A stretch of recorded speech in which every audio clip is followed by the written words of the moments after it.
কালীগঞ্জ বিধানসভার পলাশীর মোলান্দি গ্রামে তৃণমূলের বিজয় মিছিল থেকে সিপিআইএম কর্মী সমর্থকদের বাড়ি লক্ষ্য করে বোমা ছোড়ায় নিহত হয় 10 বছরের নাবালিকা তামান্না খাতুনের খুনি। তৃণমূল কংগ্রেসের বিরুদ্ধে সিপিআইএম বাটা মহেশতলা এরিয়া কমিটির উদ্যোগে নাবালিকার খুনিদের শাস্তির দাবিতে প্রতিবাদ মিছিল। মিছিলটি শুরু হয় নিউল্যান্ড বটতলা থেকে নুঙ্গি স্টেশন রোড হয়ে বজবজ ট্রাক রোড ধরে বাটা মোড় পর্যন্ত। মিছিল শেষে পুলিশ মন্ত্রী মমতা ব্যানার্জির কুশপুতুল দাহ করার পাশাপাশি স্লোগান তোলে সিপিএম কর্মী সমর্থকেরা।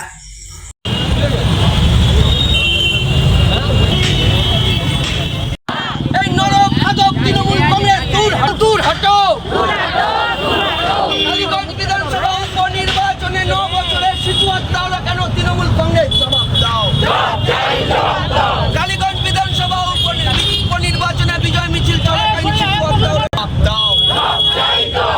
এই তৃণমূল কংগ্রেসকে জানাই ঠিক ঠিক ঠিক কাট। তৃণমূল কংগ্রেস জানাই ঠিক ঠিক ঠিক কাট।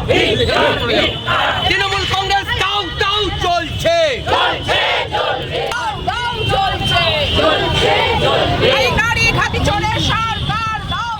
এবং আপনারা দেখেছেন 9 বছরের শিশু তামান্না খাতুনকে যেভাবে বোম মেরে হত্যা করেছে এবং পরিকল্পিতভাবে তৃণমূলের ওখানে বামপন্থীদের ভোট, গত বিধানসভা লোকসভা নিরিখে ভোট বেড়েছে, সেইখানে দাঁড়িয়ে বামপন্থীরা লড়াই আন্দোলন করছে, বাম কংগ্রেস লড়াই আন্দোলন করছে, সেইখানে পরিকল্পিতভাবে বাম কংগ্রেসের বাড়িতে গিয়ে বেছে বেছে মেরেছে।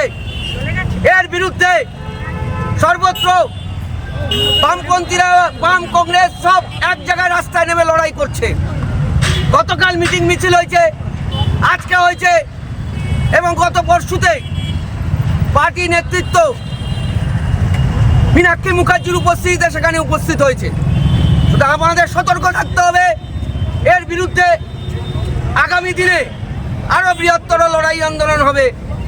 আজকের এই আমাদের কর্মসূচি, এই বিক্ষোভ কর্মসূচি কুশপুত্তলিকা দাহ শুধু না, এই কুশপুতুলের দাহর মধ্যে দিয়ে এই খুনি তৃণমূল কংগ্রেসকে সব অংশের মানুষকে ঐক্যবদ্ধ করে আগামী দিনে বৃহত্তর লড়াই আন্দোলনে সামিল হতে হবে এই বলে